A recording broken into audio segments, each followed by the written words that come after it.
ప్రపంచానికి దూరంగా ఉండే ఒక అందమైన పల్లెటూరది. ఆ ఊర్లో చాలామంది మనుషులు రకరకాల వృత్తులు చేసుకుంటూ జీవనం సాగిస్తున్నారు. ఆ ఊర్లో కృష్ణయ్య అనే వ్యక్తి ఉండేవాడు. అతను రోజు గోచి పెట్టుకొని చెరువు దగ్గర నుంచి నీళ్లు మోసి ప్రతి ఇంటికి పోస్తూ ఉండేవాడు. అదే ఊర్లో ధర్మారావు అనే ధనవంతుడు కూడా ఉండేవాడు. రోజు ఉదయాన్నే నిద్రలేచి స్నానం చేసి ఇంటి ముందున్న అరుగు మీద కూర్చొని వచ్చేపోయేవారితో కబుర్లు చెప్తూ ఉండడమే ధర్మారావు దినచర్య. మరలా అదేదో పెద్ద పని అన్నట్టు దాని గురించి కూడా గొప్పగా చెప్పుకునేవాడు. ఈ ఊర్లో కష్టం అంటే నాదే. ఉదయాన్నే లేవాలి, కూలి వాళ్లను పనికి పంపించాలి, గుడికి సంబంధించిన కీలకమైన నిర్ణయాలు తీసుకోవాలి, ఈ అరుగు మీద కూర్చొని ప్రతి ఒక్కరితో మాట్లాడాలి. అబ్బబ్బబ్బా, ఎంత కష్టం అనుకునేవు, నా బుర్ర వేడెక్కుతుందనుకో అనుకుంటూ ఉండేవాడు. ఒకరోజు ధర్మారావు కూర్చొని ఉండగా గుడి దగ్గరికి శేషు అనే అతను వచ్చాడు. నమస్కారం ధర్మారావు గారు. నమస్కారం శేషు, రారా కూర్చో అంటూ అరుగు మీద కూర్చోబెట్టాడు. ఏంటి ఇలా వచ్చావు? ఏమీ లేదయ్యా, మన ఊర్లో ఉత్సవాలు జరుగుతున్నాయి కదా. తెలుసు, నా వంతుగా 500 వరహాలు కూడా పంపించాను కదా అంటూ చాలా గర్వంగా చెప్పాడు. అబ్బా, అది కాదండి, రఘురామయ్య గారు 10,000 వరహాలిచ్చారంట. ఊరంతా ఆయన గురించే గొప్పగా చెప్తున్నారు అని శేషు కూడా రఘురామయ్య గురించి గొప్పగా చెప్తున్నాడు. అందులో గొప్పే ఉందిలే. ఆయనకి 10 ఎకరాల మాగాని, 2 ఎకరాల మామిడి తోట, మరో 10 ఎకరాల మొక్కజొన్న తోట, ఇన్నుంటే 10,000 వరహాలివ్వటం ఓ లెక్క. నాకు ఉంటే నేను ఇచ్చేవాణ్ణి. నీకు తెలియందేముంది, నేనివ్వటంలో ఎప్పుడూ ముందే ఉంటాను. అలా కాదండి, ఎన్నున్నా ఇచ్చే మనసు కూడా ఉండాలి కదా అని చెప్పడంతో ధర్మారావుకి అస్సలు నచ్చలేదు. ఆ 10,000 వరహాలు కూడా ఎక్కడో దొరుకుంటాయిలేరా. కష్టపడిన సొమ్ము ఎవరిస్తారు? ఊరికే వచ్చిన సొమ్ము ఉత్త పుణ్యానికి దానం చేసుంటాడు అంటూ వేరే వాళ్ల గొప్పతనం అస్సలు ఒప్పుకునేవాడే కాదు. ఈ ఇద్దరూ అలా మాట్లాడుతూ ఉండగా కృష్ణయ్య నెత్తిమీద కంచు బిందె పెట్టుకుని నీళ్లు మోసుకుంటూ వెళ్తూ ఉన్నాడు. ధర్మారావు అలాగే శేషు కూర్చొని కృష్ణయ్యని చూశారు. ఒరే కృష్ణ, ఎలా ఉన్నావురా? మీలాంటి వారిద్దయ్యా, బానే ఉన్నానయ్యా అంటూ బిందె తల మీద పెట్టుకుని మాట్లాడుతున్నాడు. మంచి బట్టలున్నాయిరా, నాకు కొరసైపోయాయి, నీకివ్వాలి. ఒకే ఒక్క నిమిషం ఉండ్రా, ఇప్పుడే వస్తా అని చెప్పి లోపలికి వెళ్ళాడు ధర్మారావు. కృష్ణయ్య అలాగే నెత్తిమీద నీళ్ల బిందెతో నిలబడి ఉన్నాడు. ఎంతసేపు అలా ఉంటావు? ఆ బిందె కింద పెట్టరా, కూర్చుందాం. పర్లేదులే అయ్యా, ఒక్క నిమిషమే కదా అని ఎదురు చూస్తూ ఉన్నాడు. 5 నిమిషాల తర్వాత ధర్మారావు వచ్చి, ఒక్క నిమిషం ఉండు కృష్ణ, బట్టలెక్కడో పెట్టాను, చూస్తా ఉండు అని చెప్పి మళ్లీ లోపలికి వెళ్ళాడు. ధర్మారావు కోసం ఎదురు చూస్తూ ఉన్నాడు కృష్ణయ్య. ధర్మారావు తిరిగి తీరికగా బయటకొచ్చి, రేయ్ కృష్ణ, అవి కనబడలేదులే, ఇంకోసారి చూద్దాం, ఎల్లిరా అని చెప్పడంతో కృష్ణయ్య మౌనంగా వెళ్ళిపోయాడు. ఏంటి ధర్మంగారు, పాపం అతన్ని ఎంతసేపు నిలబెట్టి ఒట్టి చేతులతో పంపించారు? నేనేమీ కావాలని నిలబెట్టలేదురా, వాడి కోసమే కదా. బట్టలిస్తే వేసుకుంటాడు అనుకున్నాను. అయినా ఎప్పుడూ మోస్తూనే ఉంటాడు కదా, ఈ కాస్త బరువు ఏమీ ఎక్కువ కాదులే. ఇప్పుడు కాకపోతే రేపిస్తాను, ఇస్తానని మాటిచ్చా కదా అని ఏమాత్రం పశ్చాత్తాపం లేకుండా చెప్పాడు. శేషు ఏమీ మాట్లాడకుండా మౌనంగా ఉండిపోయాడు. కృష్ణయ్య మాత్రం దీని గురించి పట్టించుకోకుండా తన పని తాను చేసుకుంటూ ఉన్నాడు. పెద్దనా, నువ్వు డబ్బులేవిస్తావులే గాని నువ్వే ఉంచుకో. ఇదిగో అమ్మాయి, నువ్వు గర్భవతి కదా, నీకు రోజుకి బిందె నీళ్లు ఉచితం. అయ్యా, ఇంట్లో 10 బిందెలు నీళ్లు పోసాను, ఇంకా డబ్బులు ఇవ్వలేదు. అమ్మా, ఈరోజు డబ్బులిస్తా అన్నారు అంటూ మంచి మనసుతో ఉంటూ గౌరవంగా అడిగి డబ్బు తీసుకునేవాడు. ఇలా జరుగుతూ ఉండగా ఒకరోజు ధర్మారావు పక్కూరు నుంచి పని చూసుకుని వస్తూ ఎండలో గొడుగు వేసుకుని నడుస్తూ ఉన్నాడు. ఇంతలో కృష్ణయ్య కూడా నీళ్ల బిందె నెత్తిన పెట్టుకుని మెల్లగా నడుస్తూ ఉన్నాడు. ఏం కృష్ణయ్య, పక్కూరు నుంచి నీళ్లు కొట్టేస్తున్నావా? భలే చాకచక్యంగా మోసేస్తున్నావులే అంటూ వెటకారంగా అడిగాడు. అయ్యో, అదేం లేదయ్యా. మన ఊరి మున్సబ్ గారికి మంచినీళ్ళు కావాలంట. మన బావిలో నీళ్లు పడట్లేదంట. అందుకే పక్కూరు నుండి తీసుకొస్తున్నాను. అడిగే తీసుకొస్తున్నానయ్యా. ఇందులో మోసం గీసం ఏమీ లేదు. ఓహో, మంచి గిరాకీనే అయితే.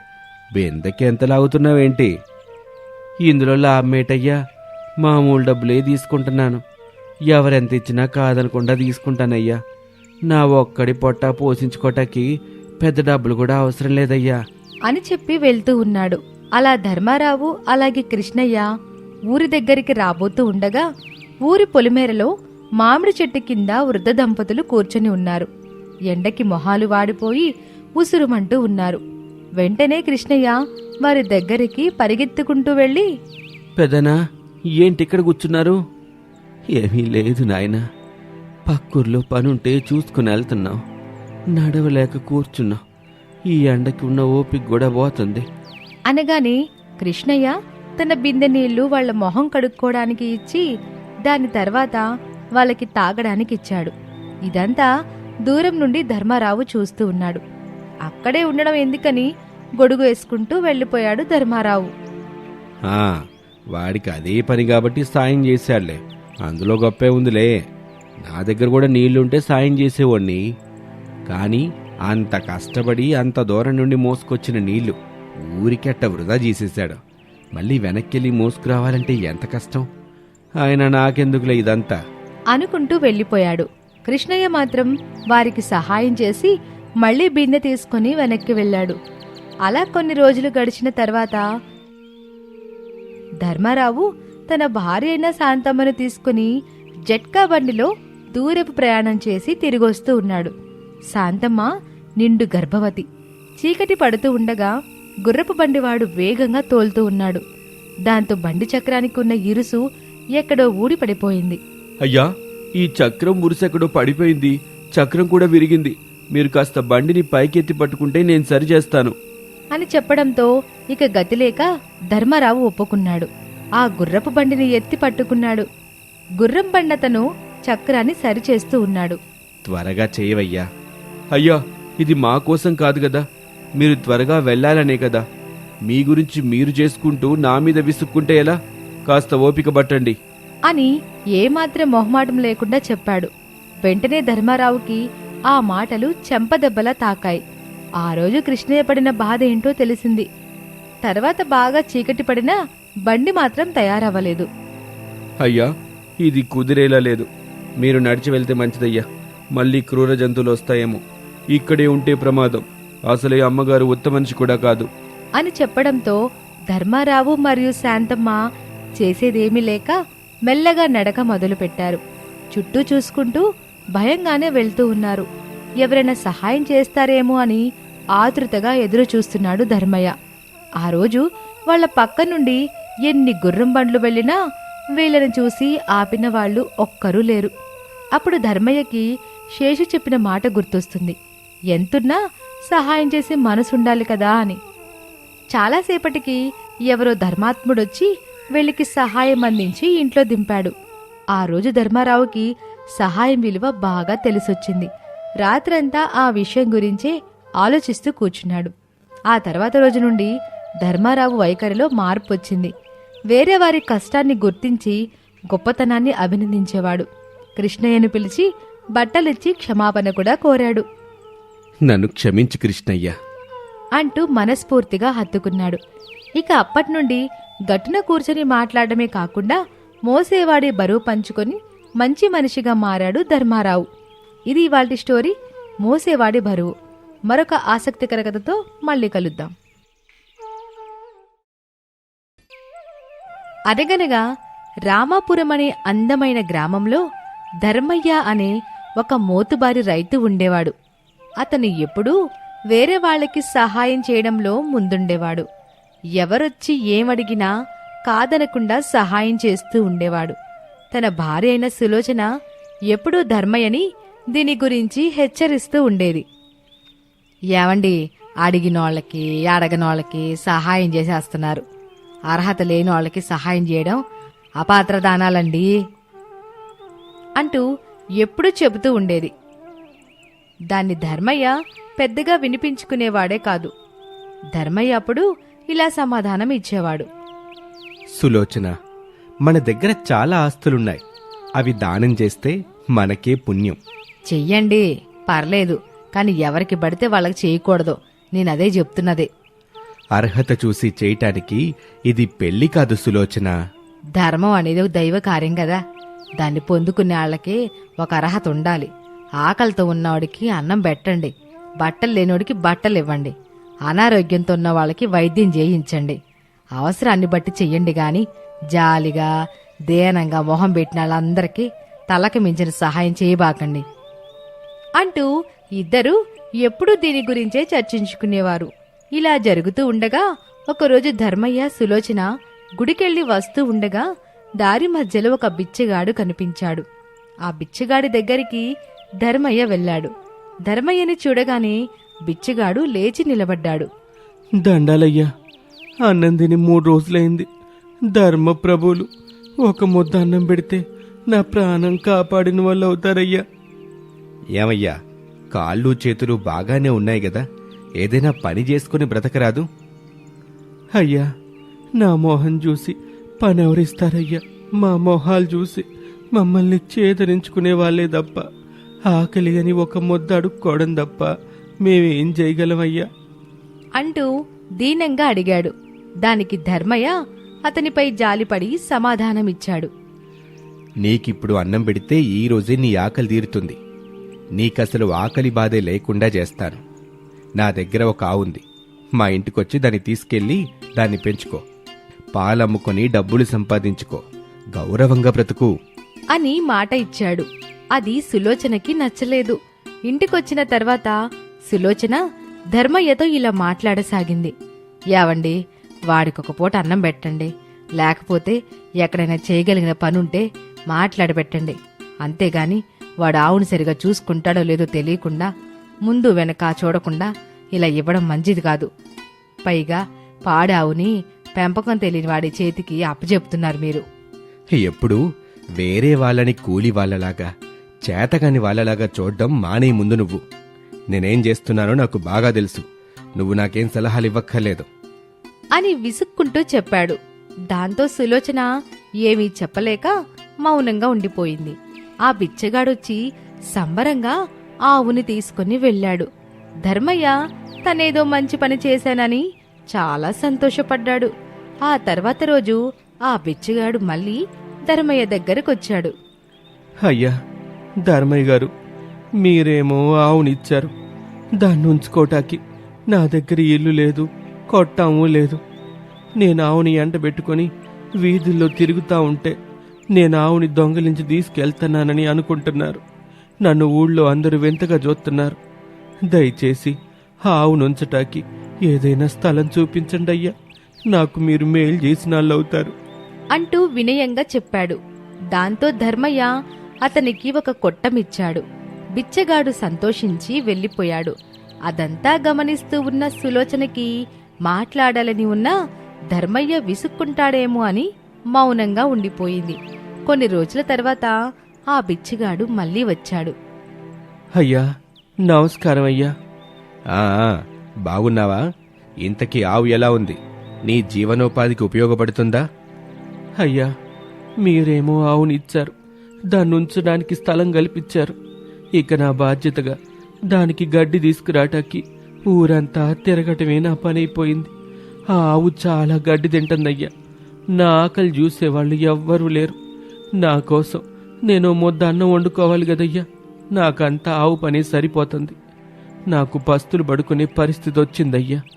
అయ్యా, నా బాధకి మీరే ఏదో ఒక దారి చూపించాలయ్యా అనగానే ధర్మయ్య కొద్దిసేపు ఆలోచించి, సరే, రోజు నా ఇంటి నుండే నీకు భోజనం పంపిస్తాను. నువ్వు ఆకలితో పస్తులుండాల్సిన పని లేదు. వెళ్ళు అని హామీ ఇచ్చి పంపించాడు. అప్పటినుంచి రోజూ ఆ బిచ్చగాడికి అన్నం పంపించడం మొదలుపెట్టాడు ధర్మయ్య. సులోచన ధర్మయ్య చేస్తున్న పిచ్చి పనులకి తల పట్టుకుని కూర్చుంది. ఏమైనా చెప్దామంటే ఎక్కడ వాళ్ళ మధ్య గొడవలు వస్తాయోనని తన ఆవేశాన్ని అణుచుకుంటూ ఉంది. కొన్ని రోజుల తర్వాత ఆ బిచ్చగాడు మళ్ళీ వచ్చాడు. ఏమయ్యా, ఇప్పటికైనా 4 రూపాయలు సంపాదించుకుంటున్నావా? ఇదివరకటి కంటే ఇప్పుడు బాగా బ్రతుకుతున్నావా లేదా? అయ్యా, నాకో దారి చూపించారు. మీకు చాలా రుణపడిపోయాను. మీ దయ వల్ల నాకు తిండికి అవసరాలకి లోటు లేకుండా ఉందయ్యా. కానీ మళ్ళీ ఈ కాని ఏంటి? ఇప్పుడేం కష్టం వచ్చింది? అట్టాగే ఉండటానికి ఇల్లేదైనా ఇవ్వగలిగితే అంటూ నసుగుతూ చెప్పాడు. దానికి ధర్మయ్యకి చాలా విసుగు పుట్టింది. కాని ఏమీ మాట్లాడలేకపోయాడు. ఆఖరిగా ఒక అవకాశం ఇద్దామని నిర్ణయించుకున్నాడు. సరే, ఊరి చివరన ఒక గుడిసె ఉంది. అందులో ప్రస్తుతం ఎవరూ ఉండట్లేదు. ఆవు నువ్వు కలిసి అక్కడే ఉండండి. ఇంకోసారి ఇంకో అవసరం అంటూ నా దగ్గరికి రావాల్సిన అవసరం రాకుండా నువ్వు బ్రతకాలి అంటూ ఊరి చివర ఉన్న ఒక గుడిసె ఇచ్చాడు. దాంతో ఆ బిచ్చగాడు సంతోషించి వెళ్ళిపోయాడు. ధర్మయ్యకి సులోచన చెప్పిన మాటలు గుర్తొచ్చాయి. ఆమె చెప్పిందే నిజమయ్యుండొచ్చు అని అనిపించింది. కాని ఆ విషయాన్ని మనసులోనే ఉంచుకున్నాడు. కొన్ని రోజుల తర్వాత ఆ బిచ్చగాడు మళ్ళీ వచ్చాడు. అయ్యా, నమస్కారమయ్యా. ఏంటయ్యా, ఇప్పటికైనా నువ్వు స్థిరపడ్డట్టేనా? అవునయ్యా, స్థిరపడ్డానయ్యా. ఆవు కూడా బాగా పాలిస్తుంది. 2-3 నెకర ఖాతాలు కూడా ఏర్పాటు చేసుకున్నాను. కాకపోతే మళ్ళీ కాకపోతే ఏంటి? ఈసారేమొచ్చింది? అదేనయ్యా, ఆవుని నేనొక్కడినే చూసుకోలేకపోతున్నాను. నేనే పాలు పితుక్కొని, నేనే మేత కూర్చుకొని, నేనే దానికి స్నానం చేయించి తౌడు కలిపెట్టి నానా చాకిరీ చెయ్యాల్సి వస్తుంది. ఆ పనంతా చేసేసరికి నా ఓపిక అయిపోతుందయ్యా. అందుకని మీరు గనక ఒక పాలేర్ని నాకు తోడు పంపగలిగితే. అనగానే ధర్మయ్యకి మహా చిర్రెత్తుకొస్తుంది. ఏంట్రా, నాటకాలా? ఆకలి బాధతో రోజూ అడుక్కుని తినాల్సొస్తుందని నీ మీద జాలిపడి నా పాడిలో నుండి చక్కటి పాలిచ్చావుని నీకప్పచెప్తే చేసిన మేలుని గౌరవించి కష్టపడి బ్రతకటం మానేసి ప్రతి దానికి వంకలు పెట్టడం మొదలు పెడతావా? ఒక్క ఆవునే కాదు, నీకు ఇల్లిచ్చి భోజనం పెట్టి ఇప్పుడు పాలీరును కూడా పంపించమంటావా? నీ బుద్ధి పోనిచ్చుకున్నావు కాదు. అర్హత లేనోడికి దానం చేస్తే ఎలా ఉంటుందో నాకు బాగా తెలిసొచ్చేలా చేశావు. బాగా బుద్ధొచ్చింది నాకు.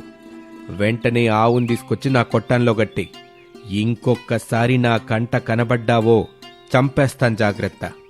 మీలాంటి వాళ్ల వల్ల నిజంగా అవసరంలో ఉన్న వాళ్ళకి సహాయం అందకుండా పోతుంది. ఇలాంటి అవకాశం దొరికితే బావుండు, బాగుపడదామని అనుకునేవాళ్లు లేకపోనూ లేరు. నువ్వు ఆవునిచ్చేసి ఈ ఊరు వదిలి వెళ్ళిపో. ఈ చుట్టుపక్కల అడుక్కోడానికి కూడా వీల్లేదు నువ్వు అంటూ ఆవేశంగా అరిచి చాలా తీవ్రంగా కోపడ్డాడు ధర్మయ్య. దాంతో ఆ బిచ్చగాడు బెదిరిపోయి అక్కడే గజగజ వణికిపోయాడు. వెంటనే పరిగెత్తుకుంటూ వెళ్లి ఆవును తీసుకొచ్చి ధర్మయ్య గొడ్ల చావిడిలో కట్టేసి మరో మాట మాట్లాడకుండా పారిపోయాడు. తన భార్య అయినటువంటి సులోచన మాటలు పెడచెవిన పెట్టినందుకు బాధపడ్డాడు ధర్మయ్య. వెంటనే ఆమెకు క్షమాపణ చెప్పాడు. సులోచన, నన్ను క్షమించు. ఎందుకండి? నేను చేసే దాన ధర్మాలకి నువ్వు అడ్డుపడుతున్నావని భావించి నిన్ను తిట్టాను.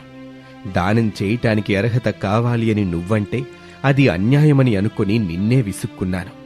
కాని ఆ బిచ్చగాడు ఎలాంటి వాడో చూశాక నిజంగా దాన ధర్మాలు పొందటానికి కూడా ఒక అర్హత ఉండాలన్నది నిజమని నేను గ్రహించాను. అందుకే సులోచన, నిన్ను క్షమాపణలు అడుగుతున్నాను. పోనీలేండి, ప్రయోగపూర్వకంగా తెలుసుకున్నారు కనుక ఇక నుండైనా జాగ్రత్తగా ఉండండి. అవసరంలో ఉన్న వాళ్ళకి ఎంతవరకు సహాయం చేయాలో అంతవరకే చెయ్యండి. ఇప్పుడు ఆవుతో పోయింది, తర్వాత ఏవైనా కావచ్చు. అప్పటినుండి అర్హత ఉన్నవారికి మాత్రమే సహాయం చేస్తూ సహాయం విలువను పెంచుతూ జీవించసాగాడు ధర్మయ్య. ఇది ఇవాల్టి స్టోరీ అర్హత. మరొక ఆసక్తికర కథతో మళ్ళీ కలుద్దాం.